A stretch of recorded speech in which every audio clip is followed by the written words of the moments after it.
लाल की, सत्य सनातन धर्म की जय। श्रीमद् भागवत महापुराण की जय। श्री राधा रानी की जय। श्री अयोध्या धाम की जय। जय जय श्री अयोध्ये। कल की कथा में आप सबों ने श्रवण किया, ब्रज की धरती पर बड़ा हर्षोल्लासमय वातावरण में भगवान श्री कृष्ण के जन्मोत्सव का आनंद लिया। ब्रज की उस धरती पर गोकुल निवासियों ने, जहां नंद बाबा को लोग हजारों आ रहे हैं बधाई देने के लिए और बधाई ले भी रहे हैं, ऐसा कहा गया है आह्लादनंदस्त्वात्मजः। आज नंद बाबा के यहाँ पुत्र बन करके भगवान ही आए हैं। अच्छा देखो, यह भी एक भाग्य की बात होती है। जन्म कहाँ हुआ भगवान का? वसुदेव जी के यहाँ, लेकिन बधिया कहाँ बज रही है? ब्रज की धरती पर। ब्रज की धरती पर बधाई बज रही है।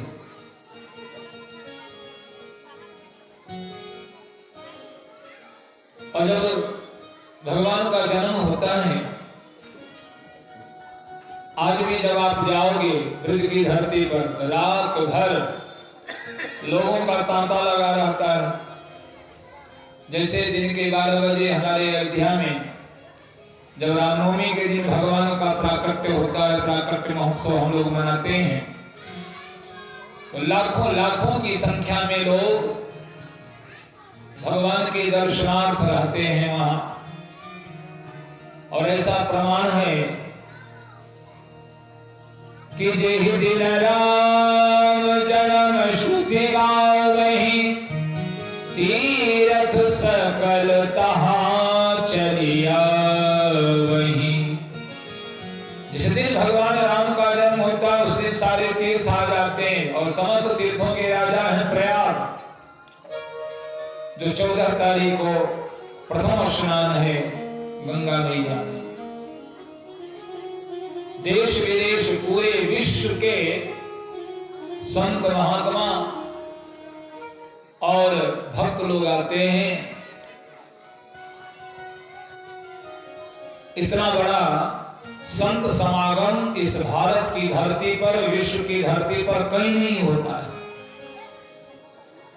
आज वह तीर्थों के राजा प्रयाग अयोध्या में पहुंचते हैं रामनवमी के दिन। ये अवध का प्रभाव है।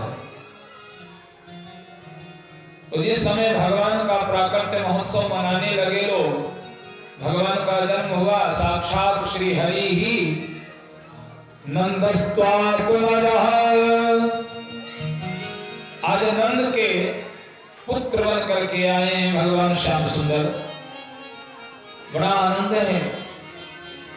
और देखो, 80 वर्ष की अवस्था में यशोदा मैया को एक छोटा सा, नन्हा सा, प्यारा सा, दुलारा सा, सांवरा सा एक लाला का जन्म हुआ 80 वर्ष की अवस्था में।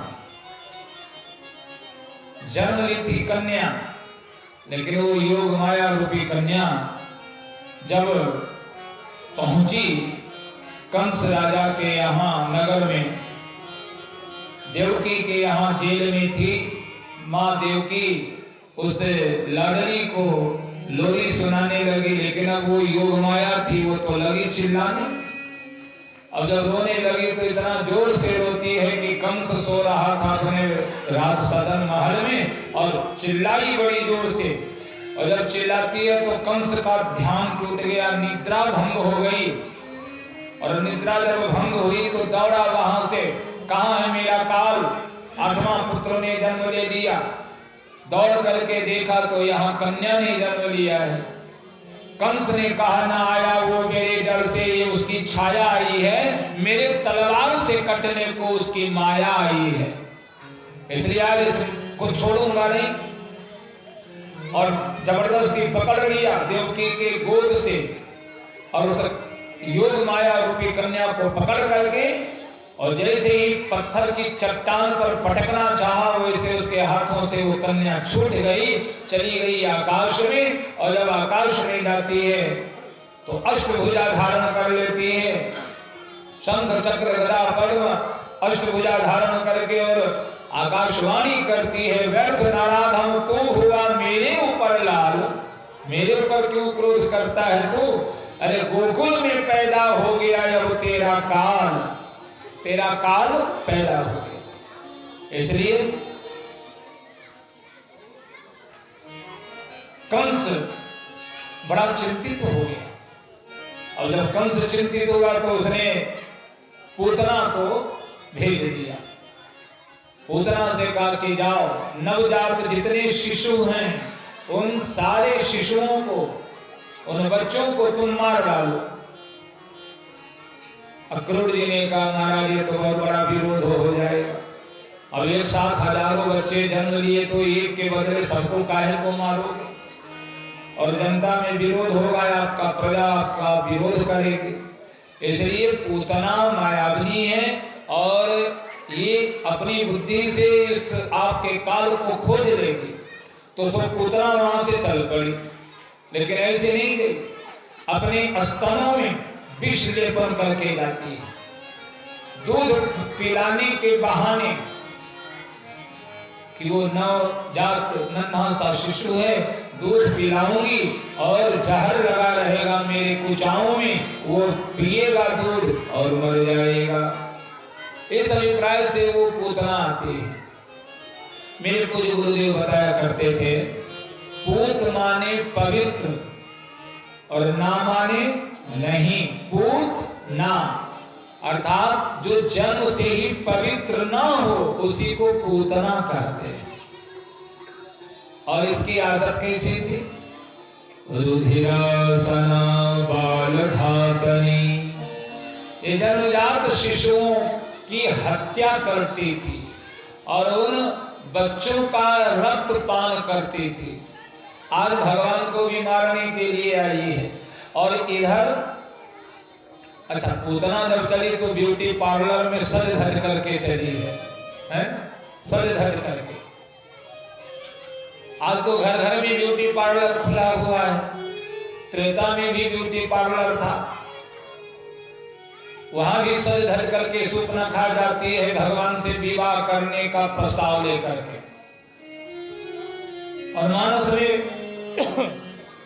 गोस्वामी जी ने लिखा है कि तुम सम पुरुष नमो सम नारी, तुम सम पुरुष नमो सम नारी, यह संजोग विधि रचा विचारी, यह संजोग विधि रचा विचारी। लेकिन राम जी ने विवाह नहीं किया, भेज दिया लक्ष्मण जी के पास में, और वहां लक्ष्मण जी नाक कान काट करके भेज देते हैं। लेकिन यहाँ जो पूतना यह भी सज धज करके आती है। तो एक गई भगवान से विवाह करने के लिए और एक आई है दूध पिलाने के लिए। एक ने मां का अभिनय किया और एक ने छल पूर्वक सोचा कि मैं विवाह कर लूं इसके साथ। तो भगवान का मर्यादित जीवन उन्होंने इनकार कर दिया। और कथा ऐसी आती है गर्ग संगीता के अनुसार कि सूर्पनखा जब वहां से गई, नाक कट गई, तो लज्जा के मारे लंका तो गई, खबर सुना दिया, संदेश दे दिया रावण को कि अब तू इस नाक काटने का बदला ले। नाक कान काट लिया लक्ष्मण जी ने, रावण ने भी सीता जी का अपहरण किया। लेकिन शूर्पणखा उसके बाद चली जाती है पुष्कर में तपस्या करने के लिए, फिर दोबारा वो लंका में नहीं रहे। ऐसी कथा अन्य पुराणों में मिलती है। इधर पूतना तो चली आई सज धज करके, और इधर काले स्नान शौचाभ्याम संस्कार स्तप सेज्जया शुद्धयन्ति दानैः संतुष्टया द्रव्याण्या आत्मविद्यया। जैसे काल से अशुद्ध भूमि आदि की स्नान से इस शरीर की शुद्धि हो जाती है, शौच प्रक्षालन से वस्त्रादि की, वस्त्र गंदा हो गया तो सर्फ साबुन से धो डालो तो वस्त्र स्वच्छ हो जाता है। क्योंकि मैले कुचैले वस्त्र पहन करके रहना ये नरक से आए हुए प्राणियों का लक्षण है। कटुता चवाणी है ना, और कर्कश वाणी रहे, कठोर वचनों का प्रयोग करे, अनावश्यक दूसरे के ऊपर क्रोध करे, मैले कुचैले वस्त्र पहनता है वो, तो ये नरक से आए हुए प्राणियों का लक्षण है। और स्वर्ग से आए हुए प्राणियों का क्या लक्षण है? मधुरा चवाणी, मधुर बोलना, सत्य बोलना, उसके बाद में स्वच्छ वस्त्र पहनना, धारण करना, और दानीश, और दान करना, सात्विक प्रवृत्ति जीवन में अपनाना, ये स्वर्ग से आए हुए प्राणियों का लक्षण है। और नरक से आए हुए प्राणियों के लक्षण क्या है? कहा कार्पण्य, कहा कृपण होगा, एक नंबर कंजूस होगा, और कंजूस में भी मक्खी चूस।